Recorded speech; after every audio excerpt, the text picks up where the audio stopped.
हम लोग दिल्ली थे, लोकसभा चल रही थी और पूरे देश ने इस पर दुख व्यक्त किया, लेकिन बार बार ऐसे हादसे होना कहीं न कहीं किसी न किसी की लापरवाही उजागर करती है। भारत सरकार के नियम है कि गैस से भरे टैंकर, तेल से भरे टैंकर अति ज्वलनशील, अति संवेदनशील जितने भी प्रकार का जो ये आपका तेल, गैस और दूसरे आइटम है, इनको रात 10 बजे से लगा के सुबह 7 बजे तक आप सड़कों पे नहीं चलाओगे।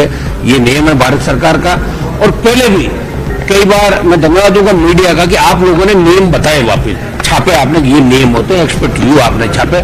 लेकिन सरकार इसके अंदर जो असली दोषी है NHAI के साथ साथ वो पुलिस जिसने कट खोला, वो परिवहन विभाग जिनकी जिम्मेदारी थी, और वो लोग जिस तरह भागता हुआ एक व्यक्ति दिखता है कि मेरे से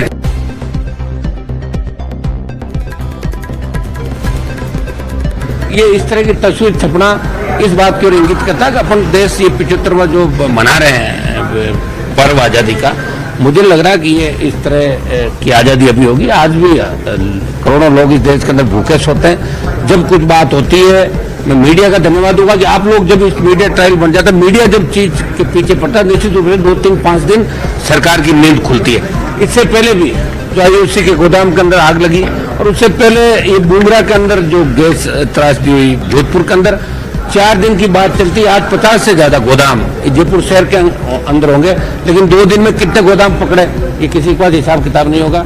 मैं मांग करूंगा राजस्थान की सरकार से इस पूरे मामले की CBI जांच कराए सरकार कि इसमें आखिर किनका दोष था जिसकी वजह से दुर्घटना घटी। और इसके अंदर जितने भी लोग हैं, चाहे IOC के लोग हो, चाहे दूसरे डिपार्टमेंट के लोग हो, रात को कैसे ये टैंकर चल रहे थे, उन सब पे कार्रवाई हो। मैं तो ये भी कहूंगा कि स्थानीय नेताओं को भी अगर कहीं भूमिका दिखती हो, भाई कट खुलवाने में किसी नेता का योगदान, तो CBI उस मामले की भी जांच भी करे, ताकि दोबारा ऐसी घटनाओं की पुनरावृत्ति नहीं हो। और दिल दिलाने वाली ऐसी घटनाओं की वीडियो हमारे बच्चे देख रहे हैं, महिलाएं देख रही है, किस तरह का हालात है 4 दिन से, ये किसी छुपे नहीं।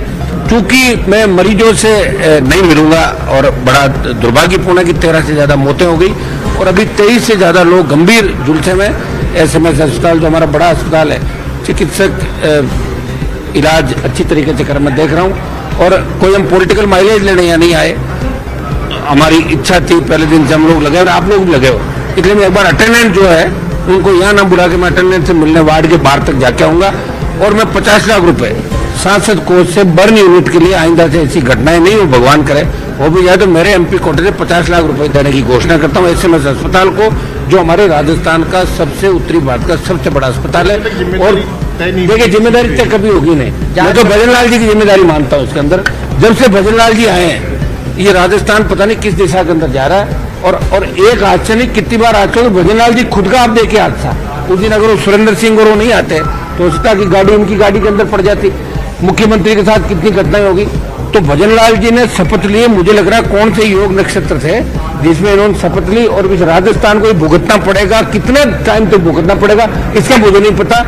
जो इस राजस्थान के अंदर घटनाएं हो रही है एक से बढ़ के एक, कहीं न कहीं मुखिया की जिम्मेदारी सबसे बड़ी है। और भजन लाल जी दौरे कर रहे हैं, वहां जाके बात कर रहे हैं, लेकिन क्या पैकेज दे दिया आपने। हमने मांग करी कि 1 करोड़ रुपए, अब उसका तो घर परिवार चला गया। जिन व्यक्तियों का छपा हुआ परिवार में एक ही कमाने वाला था, 3 थे। और क्या सरकारों को फर्क पड़ता बताइए मुझे। सरकार जितना पैसा टैक्स का लेती है, अगर 2, 5, 10, 20 करोड़ रुपए किसी को दे दे इस हाथ से, तो सरकार के कोई फर्क नहीं पड़ता। हम लोग तैयार हैं, हमारा MP कोटा, MLA कोटा आप लीजिए, आगे होगा, हमसे बात कीजिए। कोविड के टाइम भी हम लोगों ने सबसे पहले शुरुआत करी, और कोविड के टाइम भी सबसे पहला जगह 50 लाख रुपया देके खर्च किया तो नागौर के अंदर मैंने ही शुरुआत की, वेंटिलेटर मंगाए, तो वो आज काम नहीं आ रहे, ठीक बात है। लेकिन मैं इसमें भजन लाल जी की जिम्मेदारी मानता हूँ। भजन लाल जी को खुद की जिम्मेदारी लेते हुए इनके विभाग, परिवहन विभाग, डिप्टी CM जो आपके इसी इलाके का था, जिसके बाद 3-4 महकमे इस मामले के, तो किसी न किसी व्यक्ति को अपनी जिम्मेदारी लेनी चाहिए। और भजन लाल जी राजस्थान के लिए अशुभ है, ये मैं कहना चाहूंगा। आगे पता नहीं क्या क्या घटनाएं होगी, ईश्वर बचाए इस राजस्थान को, मैं यही कहना चाहूंगा। जांच कमेटी बनाई जाए, उससे पूछिए, आप सुनिए, देखो हम सड़कों में निकलेंगे जल्दी, 1-2 दिन के अंदर। बड़ा जो राजस्थान के अंदर घटनाएं हो रही है, इसको लेकर किसी को लड़ना पड़ेगा। कांग्रेस भारतीय जनता पार्टी की गोद में बैठ गई, सरेंडर हो गई, क्योंकि कांग्रेस के लोगों ने जिस तरह पेपर लीक कराए, जिस तरह की घटनाएं घटी, कांग्रेस वाले आंदोलन की बात करते, BJP वाले कहते तुम अंदर करा दो, चुप हो जाते हो, घर बैठ जाते जाके। तो इसलिए भाई आरएलपी को लड़ना पड़ेगा इस राजस्थान को बचाने के लिए, इस व्यवस्था को ठीक करने के लिए। और जल्दी हम आपको राजस्थान की सड़कों पर इस राजधानी को घेरते हुए नजर आएंगे। बड़े आंदोलन, पेपर लीक से लेकर एसआई भर्ती से लेकर तमाम जो मुद्दे हैं, इनको आने वाले समय के अंदर आप हमें लड़ता हुआ देखो। वसुंधरा राजे कुछ मिनटों पहले यहाँ पर आके गई थी, वो भी मिलकर गई है। वो तो मिलके गई था, आपने पूछा होगा, मुझे तो नहीं पता। मुझे तो ये भी पता नहीं वसुंधरा जी कहाँ है कहाँ नहीं, मुझे इसका भी पता नहीं फिलहाल।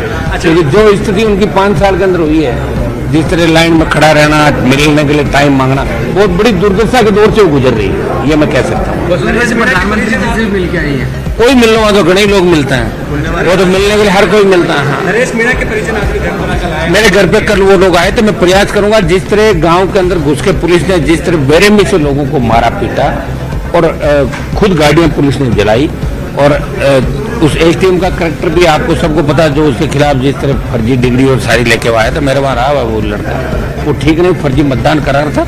हाँ ठीक है, कानून हाथ में नहीं लेना चाहिए, ये बात ठीक है। और मैंने इसलिए कहा था कि मेरे वहाँ वो गलत काम करके आया था, वहाँ पे इलीगल माइनिंग करवाता था खड़ा रह के। और इसमें हम लोग प्रयास करेंगे, एक बार जेल के अंदर जो बंद लोग हैं समरावता गांव के, उनको हम जमानत मिले बाहर लेके आए, और झूठे मुकदमे जिन पर दर्ज किए वापस लिए, दोषी पुलिस अधिकारी हैं तो उन पर भी उनके खिलाफ कार्रवाई होनी चाहिए। मीणा समाज के नेता जो सरकार के अंदर है, वो भी वहाँ गए थे। मैं उनको भी कहना चाहूँगा कि जब वो सत्ता के अंदर नहीं होते तब जो सरकारों से मांग करते हैं, और जब सरकार के अंदर बैठे हैं तो अपने समाज के साथ साथ किसानों की पैरवी भी करें। और जब सरकार में है तो फिर मांग क्या करनी है, हाथों हाथ आदेश कराना चाहिए। सरकार कोई मांग थोड़ी करती है, मांग नहीं करे और मांग करे फिर बाहर आ जाए सरकार से, अंदर बैठ के क्या मांग कर रहे हो आप। 29 को आंदोलन भी है, उसके लिए आज बात करेंगे। आंदोलन के अंदर 29 वाले में मैं तो उनके साथ हूँ पहले दिन से। आपने मेरे बयान देखे होंगे कि मैं नरेश मीणा के परिजनों के साथ हूँ। उनका बेटा, उनका भाई कल आए थे, और लोग भी आए थे, नौजवान सारे। तारीख 29 थोड़ी क्या दिसंबर के लास्ट की तारीख है, तो इसमें एक बार प्रोग्राम देख के हम तय करेंगे उसके अंदर। लेकिन मैं उस परिवार के साथ हूँ, उस समाज के साथ हूँ, और इस व्यवस्था के मैं खिलाफ हूँ। पुलिस कर्मियों की कार्रवाई खिलाफ मैं समय समय पर बात करता रहूँगा।